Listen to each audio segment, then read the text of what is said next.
Bienvenidas y bienvenidos a la presentación de la sección VALS, Respeto y Buen Trato en nuestro entorno laboral, Ley 21.643. Para entender un poco lo que es VALS, violencia en el trabajo, acoso laboral y sexual, es importante conocer la ley Carín.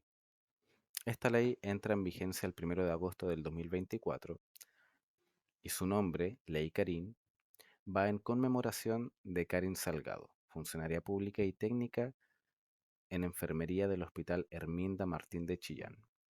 Karin pasó por distintos maltratos como funcionaria de salud que la llevaron a la decisión de acabar con su vida un martes 12 de noviembre del 2019. Es desde entonces que detonó una alerta frente a lo que era la salud mental de las personas y las relaciones interpersonales dentro de los espacios de trabajo, así también como se empezó a sensibilizar respecto a la temática de suicidio y ambientes laborales. Aquí hablaremos de cuáles son los principales cambios que trajo la Ley Carín a los procesos de denuncias VALS. En primera instancia, se eliminó la reiteración como requisito para que se considere acoso laboral. Es decir, ya no es necesario como requisito que una conducta de acoso sea reiterada en el tiempo para que pueda constituir una situación de acoso. Basta solamente con que ocurra una sola vez mientras que cumpla los criterios de admisión. Por otro lado, se incorporó el concepto de violencia en el trabajo ejercida por terceros ajenos a la relación laboral. También se estableció la obligación de las empresas e instituciones de implementar un protocolo de prevención y un procedimiento de investigación por el convenio 190 de la OIT. Además, se incorporó la perspectiva de género en las relaciones laborales y en las investigaciones sumariales. Además de todo esto, se establecieron nuevos derechos para el denunciante, como el derecho a aportar antecedentes, conocer el contenido de la denuncia y ser notificado de las actuaciones y etapas del proceso. La finalidad de esto es fomentar una cultura donde las relaciones laborales deberán siempre fundarse en un trato libre de violencia, compatible con la dignidad de la persona y con perspectiva de género, lo que implica la adopción de medidas tendientes a promover la igualdad y erradicar la discriminación basada en dicho motivo. Dentro de las definiciones, acoso laboral se entiende por tal toda conducta que constituya agresión u hostigamiento ejercida por el empleador o por uno o más trabajadores en contra de otro u otros trabajadores por cualquier medio, ya sea que se manifieste una sola vez o de manera reiterada y que tenga como resultado para él o los afectados su menoscabo, maltrato o humillación, o bien que amenace o perjudique su situación laboral o sus oportunidades de empleo. Una de sus principales características es que es una conducta selectiva, es decir, que va dirigida hacia una persona o un grupo de personas. También, como habíamos mencionado antes, el hostigamiento puede ser reiterado o en una sola acción. También tiene la finalidad de humillar y marginar a la víctima específicamente, y en general la acción es silenciosa. Cabe mencionar además que las conductas de acoso laboral pueden ejercerse independientemente del horario laboral o del espacio laboral, es decir, mientras exista una relación de trabajo independiente de que la situación o la acción sea ejercida fuera del horario laboral o fuera del espacio de trabajo, puede ser constitutiva de acoso laboral. Dentro de la definición de acoso sexual, se entiende por tal el que una persona realice en forma indebida, por cualquier medio, requerimientos de carácter sexual no consentidos porque lo recibe y que amenacen o perjudiquen su situación laboral o sus oportunidades de empleo. Dentro de las principales características, como observamos anteriormente, es que sea realizada por una persona independiente de su género, que no incluya el consentimiento de la otra persona, que sea realizada por cualquier medio y que pueda afectar las oportunidades de empleo. Cabe mencionar además que, como mencionamos anteriormente, estas acciones pueden ser ejercidas independiente del lugar y el horario laboral.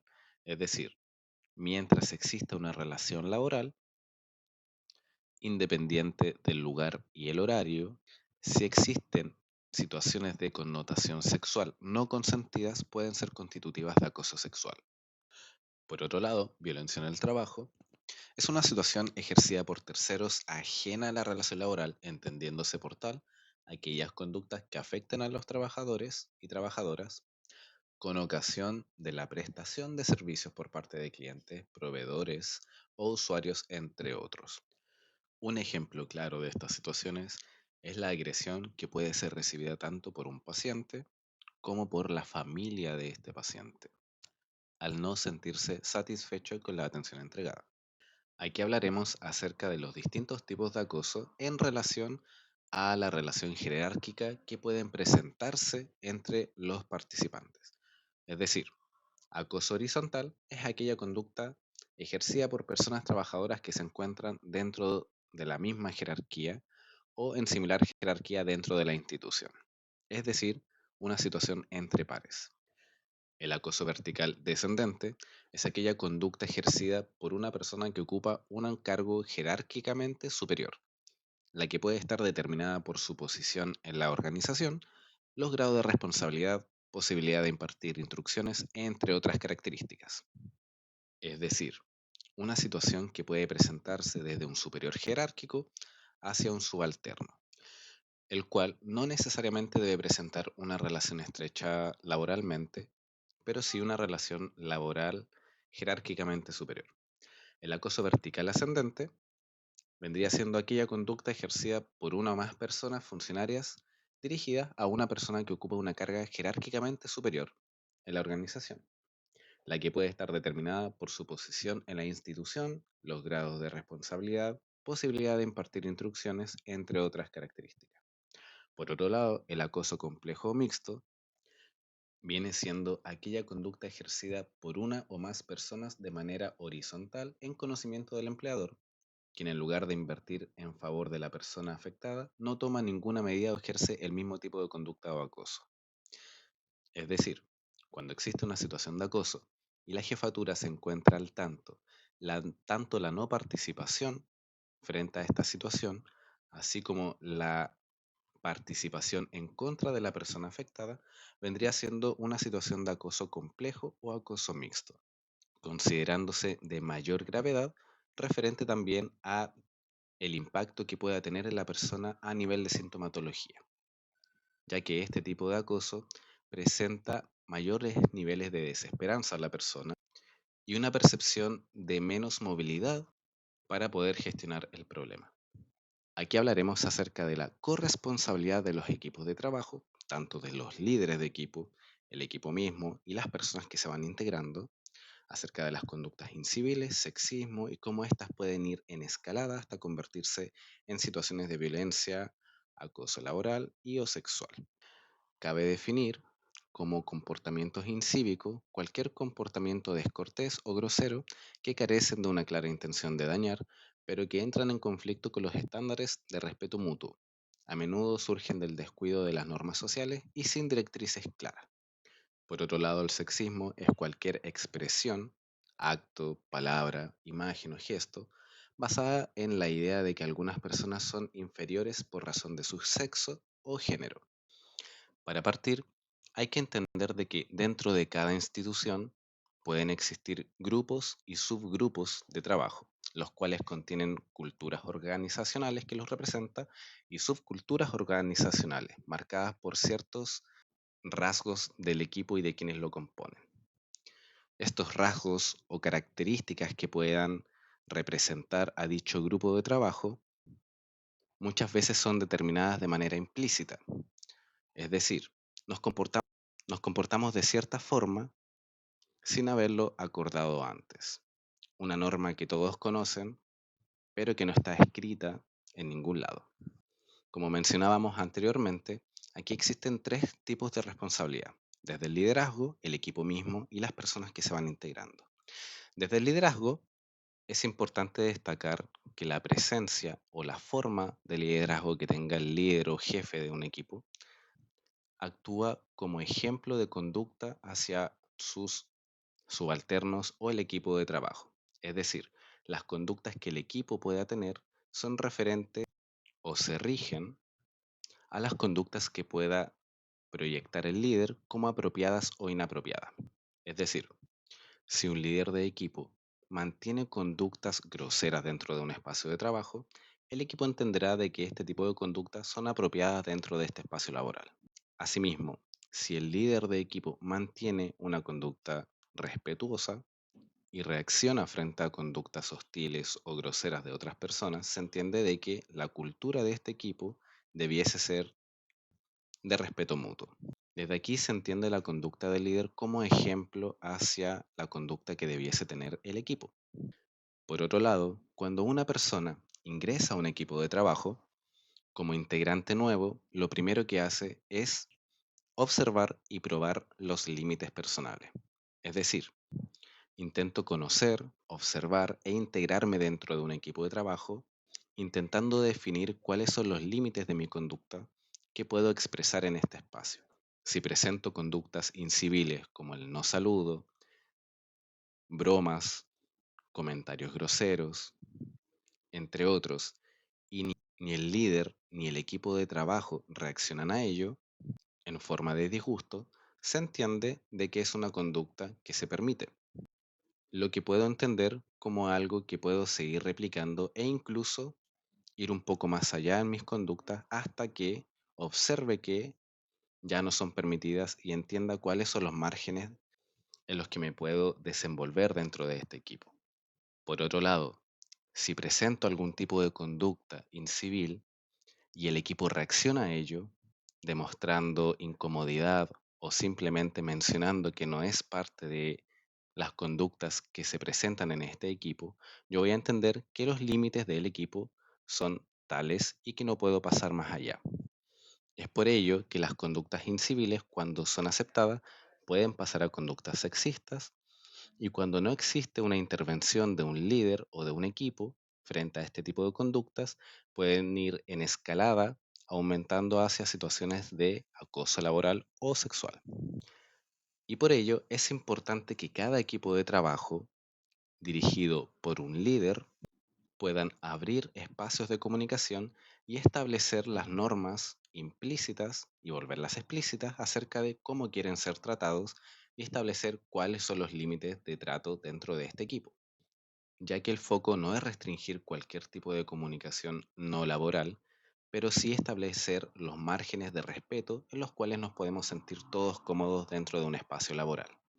Un ejemplo claro de conducta incívica sería las conductas sincericidas, el cual se trata de una persona que todo lo que piensa, sin establecer ningún tipo de filtro ni sensibilidad a sus comentarios, puede abusar y deformar a veces de manera perversa el acto de ser sincero con palabras crudas y duras sin importar el daño que pueda producir.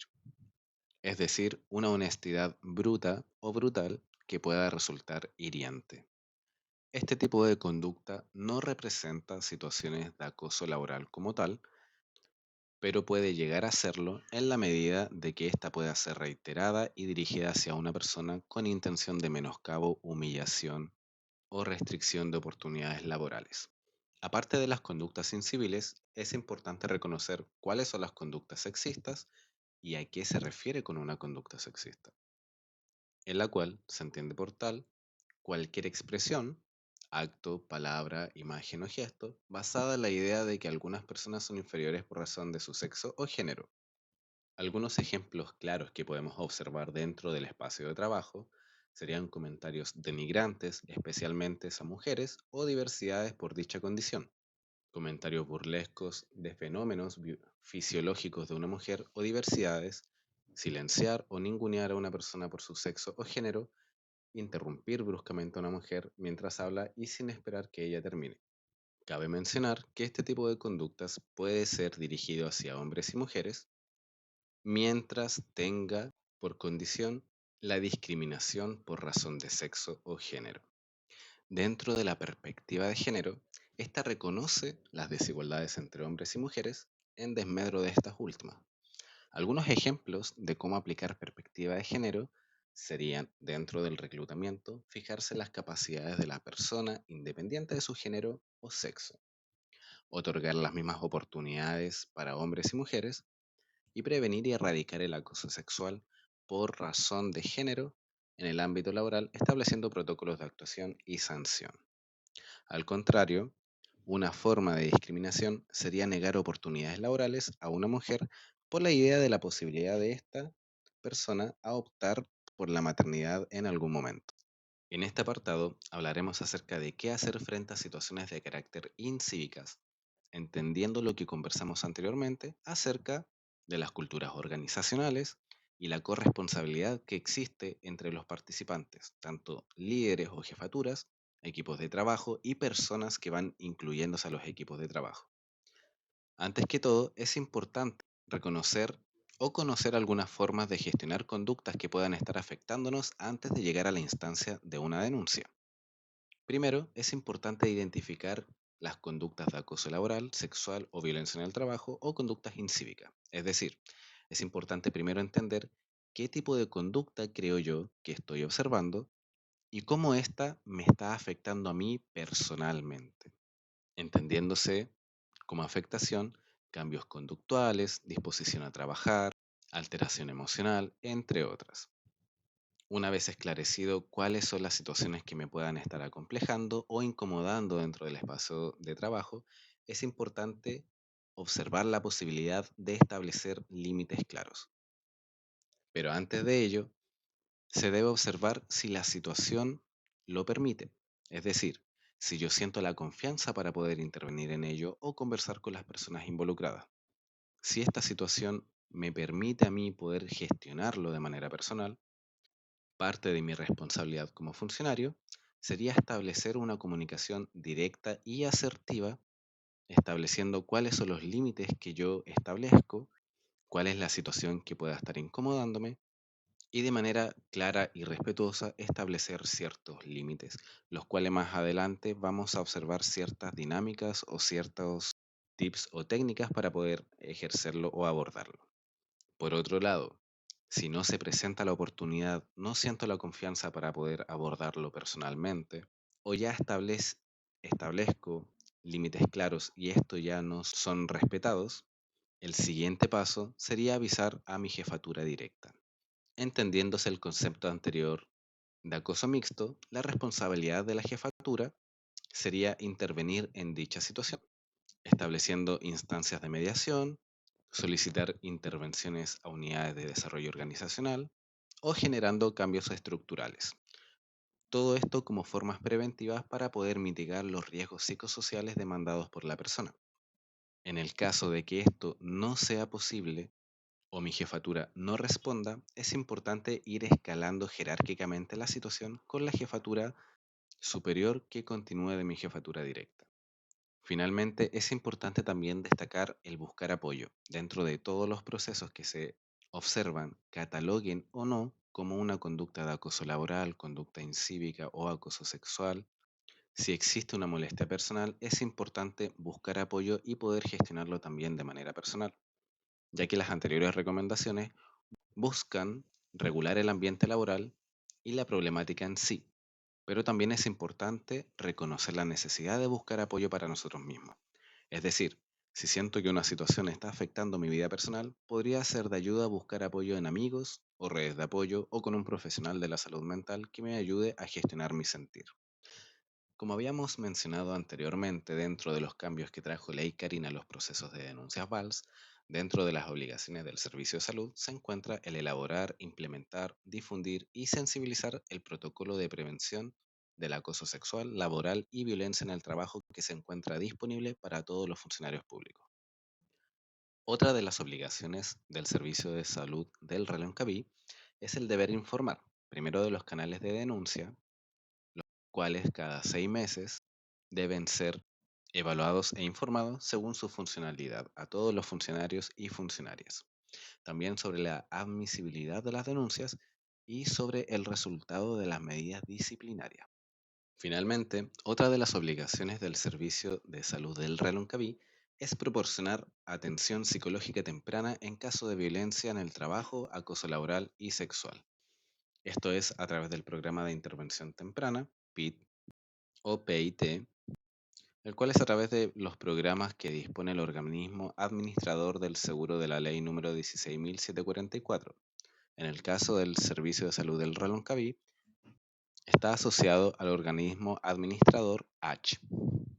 en el cual para presentar una solicitud o activar la atención temprana es necesario llenar una DIEP o denuncia individual de enfermedad profesional y llamar al 1404, número en el cual se solicitarán algunos datos personales y de la institución para poder gestionar la atención. Es importante que se realice la DIEP antes o después de la llamada telefónica, pero previo a la atención temprana. Es decir, máximo realizar y entregar la DIEP máximo 24 horas posterior a la llamada telefónica y agendamiento de la atención temprana. Finalmente, es importante destacar que dentro del reglamento que establece las directrices a las cuales deberán ajustarse los procedimientos de investigación de acoso sexual laboral o violencia en el trabajo, se establece como pilares fundamentales o principios de los procedimientos de investigación, primero, la perspectiva de género, mencionada anteriormente, la no discriminación, la no revictimización o victimización secundaria, la confidencialidad de los procesos, la imparcialidad, la celeridad en los procesos, la razonabilidad, el debido proceso y la colaboración de las partes intervinientes. En este apartado hablaremos acerca de qué hacer frente a situaciones de carácter incívicas, entendiendo lo que conversamos anteriormente acerca de las culturas organizacionales y la corresponsabilidad que existe entre los participantes, tanto líderes o jefaturas, equipos de trabajo y personas que van incluyéndose a los equipos de trabajo. Antes que todo, es importante reconocer o conocer algunas formas de gestionar conductas que puedan estar afectándonos antes de llegar a la instancia de una denuncia. Primero, es importante identificar las conductas de acoso laboral, sexual o violencia en el trabajo o conductas incívicas. Es decir, es importante primero entender qué tipo de conducta creo yo que estoy observando y cómo ésta me está afectando a mí personalmente, entendiéndose como afectación cambios conductuales, disposición a trabajar, alteración emocional, entre otras. Una vez esclarecido cuáles son las situaciones que me puedan estar acomplejando o incomodando dentro del espacio de trabajo, es importante observar la posibilidad de establecer límites claros. Pero antes de ello, se debe observar si la situación lo permite. Es decir, si yo siento la confianza para poder intervenir en ello o conversar con las personas involucradas. Si esta situación me permite a mí poder gestionarlo de manera personal, parte de mi responsabilidad como funcionario sería establecer una comunicación directa y asertiva, estableciendo cuáles son los límites que yo establezco, cuál es la situación que pueda estar incomodándome y de manera clara y respetuosa establecer ciertos límites, los cuales más adelante vamos a observar ciertas dinámicas o ciertos tips o técnicas para poder ejercerlo o abordarlo. Por otro lado, si no se presenta la oportunidad, no siento la confianza para poder abordarlo personalmente, o ya establezco límites claros y estos ya no son respetados, el siguiente paso sería avisar a mi jefatura directa. Entendiéndose el concepto anterior de acoso mixto, la responsabilidad de la jefatura sería intervenir en dicha situación, estableciendo instancias de mediación, solicitar intervenciones a unidades de desarrollo organizacional o generando cambios estructurales. Todo esto como formas preventivas para poder mitigar los riesgos psicosociales demandados por la persona. En el caso de que esto no sea posible o mi jefatura no responda, es importante ir escalando jerárquicamente la situación con la jefatura superior que continúe de mi jefatura directa. Finalmente, es importante también destacar el buscar apoyo dentro de todos los procesos que se observan, cataloguen o no como una conducta de acoso laboral, conducta incívica o acoso sexual. Si existe una molestia personal, es importante buscar apoyo y poder gestionarlo también de manera personal, ya que las anteriores recomendaciones buscan regular el ambiente laboral y la problemática en sí, pero también es importante reconocer la necesidad de buscar apoyo para nosotros mismos.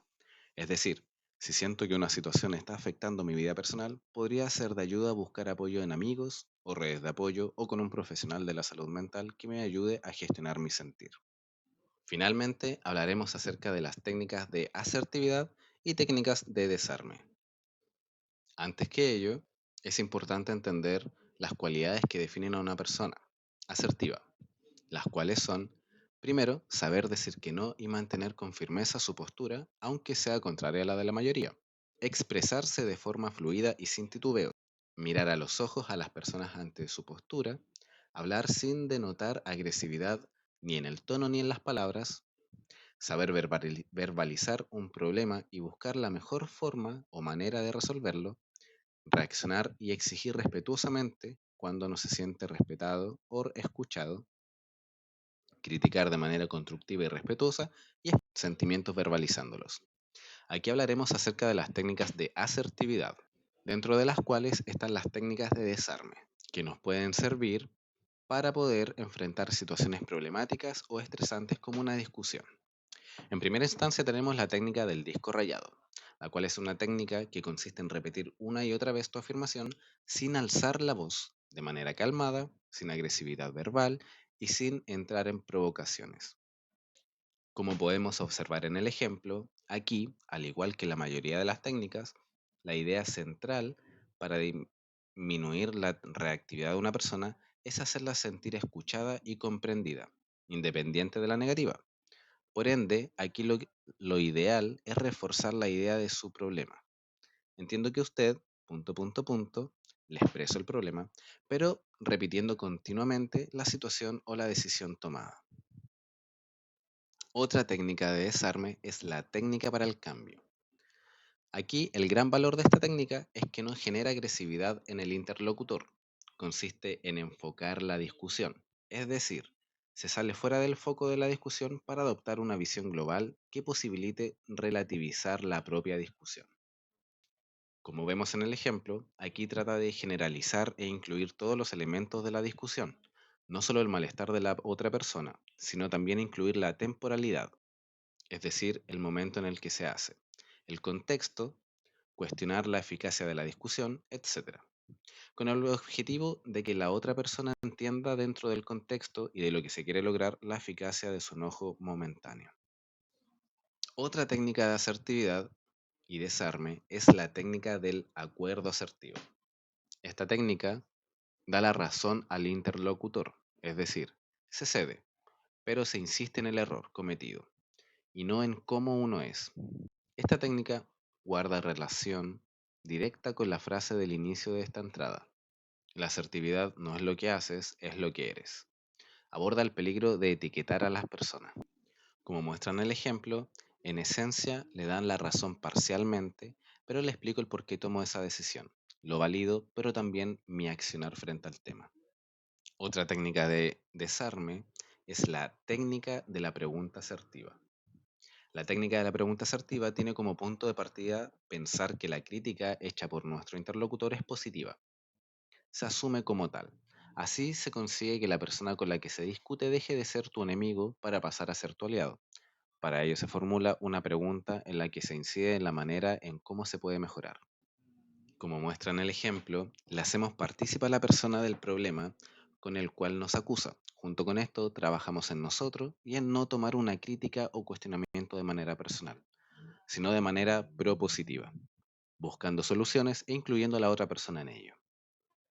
Por último, otra técnica de desarme sería la técnica del aplazamiento asertivo. Esta se trata de una técnica muy útil cuando no se sabe qué responder en ese mismo instante, cuando percibimos que no se sabe dar una respuesta efectiva y clara inmediatamente. Si el interlocutor insiste, se puede alternar con el banco de niebla. Como vemos en el ejemplo, de ahí que crea convenientemente aplazar esta conversación para otro momento más idóneo, de manera muy sutil, validando siempre las emociones del otro y en forma de invitación, con el fin de que la persona logre enfriarse sola antes de volver a hablar. Finalmente, una técnica de asertividad que nos puede servir para plantear límites, para establecer situaciones complejas o simplemente para hablar de algo que nos pueda incomodar, es la técnica del sándwich. La técnica del sándwich generalmente se plantea en tres pasos. Se invita primeramente a entrar con algo positivo, se plantea el problema y se termina con algo positivo. Se plantea en primera instancia de forma positiva por el hecho de que si entramos con una negativa, planteando un problema o una queja en primera instancia, lo primero que recibimos de una otra persona es resistencia y eso puede llevar a una discusión en escalada. Por otro lado, si partimos con una validación o un aspecto positivo de la otra persona, lo que vamos a lograr va a ser su atención. Por otro lado, se termina con un aspecto también positivo, entendiendo que finalmente, posterior a una discusión, las personas se quedan con lo último conversado y se irían también con una idea de que lograron algo positivo. En el primer paso, lo que intenta es primero validar a la persona, haciéndole entender de que nuestro problema no es con la otra persona, sino con una situación, validando la forma que tiene o algunos aspectos que nos pueden gustar o llamar la atención de esa persona. El segundo paso sería transmitir el problema o la situación que nos pueda estar acomplejando de una forma objetivada. Es decir, no es la otra persona la que tiene el problema, no es la otra persona la que es de alguna forma determinada, obviamente evitando juicios, sino es una situación concreta. Por ejemplo, si una persona deja sus cosas personales en mi puesto de trabajo, hacer mención a que las cosas están en mi puesto de trabajo y eso me incomoda o dificulta mi forma de trabajar, evitando el juicio de que la otra persona puede ser desordenada. Así evitamos personificar el problema y le damos una posición más objetiva. Finalmente, expresamos el cómo eso nos puede hacer sentir a nosotros de manera personal, entendiendo de que el problema no necesariamente es un problema, pero sí me puede estar afectando a mí como persona. Posteriormente, realizo una sugerencia o propongo una solución y finalmente le explico el cómo esa solución podría servirme a mí y podría servirle a la otra persona para poder trabajar en un ambiente más grato o sentirnos más cómodos dentro del ambiente laboral. Es importante entender esta técnica en este caso, debido a que esta técnica no solamente nos puede servir en nuestro espacio de trabajo, sino que también en nuestras vidas personales, con nuestras relaciones personales, laborales o en cualquier contexto donde se necesite hablar de alguna problemática y plantear un límite o intentar buscar una solución frente a una situación. Junto con lo anterior, si estás viviendo una situación compleja, personal o una situación compleja laboral, ya sea acoso laboral, acoso sexual o cualquier otra situación, es importante que puedas buscar ayuda, ya sea a través de conversar con un amigo, asistir a terapia o en general intentar reconocer cuáles son tus redes de apoyo, ya que esto te ayudará en general a poder gestionar cualquier situación que puedas estar viviendo. Otra forma de apoyo es el número 4141 para la prevención del suicidio, el cual se creó en diciembre del 2022 como parte de las políticas integrales en salud mental a través de la iniciativa Construyendo Salud Mental, que tiene entre sus líneas de trabajo el fortalecimiento del Programa Nacional de Prevención del Suicidio. Se sabe que enfrentamos a una crisis de salud mental. Muchas personas no buscan inmediatamente ayuda a los servicios de salud o en el apoyo de amigos o familiares, por lo que la atención confidencial que ofrece esta línea puede ayudar a conseguir una primera asistencia clave para prevenir el suicidio. Y en particular, cada persona enfrenta batallas que no siempre podemos ver. Por eso, es clave que tratemos a quienes nos rodean con empatía y comprensión. El sufrimiento no es exclusivo de quienes han perdido a un ser querido o estén pasando por algo demasiado evidente. El dolor y los problemas de salud mental muchas veces son silenciosos. Por ello, es importante estar atentos a nuestros seres queridos, colegas, a sus señales de alerta. Si tú o alguien que conoces está pasando por un momento difícil, no dudes en buscar ayuda. Existen muchas herramientas y tratamientos que pueden marcar una gran diferencia y ayudarte a vivir de manera más plena. Podemos dejar atrás los estigmas que rodean la salud mental para que nadie tenga que luchar en silencio. Te presentamos además el Decálogo de los Buenos Tratos, el cual nos muestra ciertas directrices que nos pueden ayudar a generar un espacio de trabajo más agradable, las cuales son: saludémonos de forma amable, respetémonos y reconozcamos y respetemos los estados emocionales de los otros, escuchémonos, aceptemos con respeto y empatía las opiniones diferentes a la nuestra. Moderémonos. No provoquemos tormentas en un vaso de agua. Seamos amables. Tratemos al resto como nos gusta que nos traten. Reconozcamos nuestros errores. Podremos corregir y llevar una mejor convivencia. Pidamos perdón. Reconozcamos cuando nos equivocamos. Pidamos por favor y demos las gracias. Tengamos paciencia. Escuchemos, meditemos y luego respondamos. Y finalmente, trabajemos en equipo. Reconozcámonos como parte del equipo al que pertenecemos. Siguiendo estas simples sugerencias de cómo podemos tratarnos en el espacio de trabajo, podemos generar espacios más agradables y gratos para todos. También existen otro tipo de contactos que pueden ayudarnos a prevenir cierto tipo de riesgos, tanto de salud mental como de salud física. Tenemos el número 600-360-7777, opción 4, que es el Fono de Salud Responde MinSal. También tenemos el Hospital Digital del MinSal y Quédate.cl, que es el chat de apoyo del Gobierno Regional de Santiago. Adicional también tenemos la línea 1515 o www.linealibre.cl, Fundación para la Confianza, para la prevención del abuso de niños y jóvenes. También está la fundación Miranos.org, que es la fundación para la prevención del suicidio en personas mayores. Todomejora.org, Fundación Todo Mejora, prevención del suicidio de adolescentes y bullying homofóbico. Y la fundación joseignacio.org, que es la fundación para la prevención del suicidio y apoyo para familiares. Junto con lo anterior, tenemos el código QR para consultas en temáticas VALS. En dicha página, ustedes pueden realizar cualquier tipo de consulta que tenga orientación de la temática VALS y pueda responderse por alguno de los orientadores o referentes VALS que existen en el Servicio de Salud del Reloncaví. Las consultas serán realizadas de forma anónima, respetando el principio de confidencialidad en la respuesta, y las respuestas a cualquier consulta que realicen será enviada directamente al correo que ustedes puedan ingresar en la encuesta de manera personal por el referente de la sección VALS del Servicio de Salud del Reloncaví. Con esto finaliza la presentación. Se agradece la atención y la participación en las temáticas que fueron presentadas anteriormente. Saludos.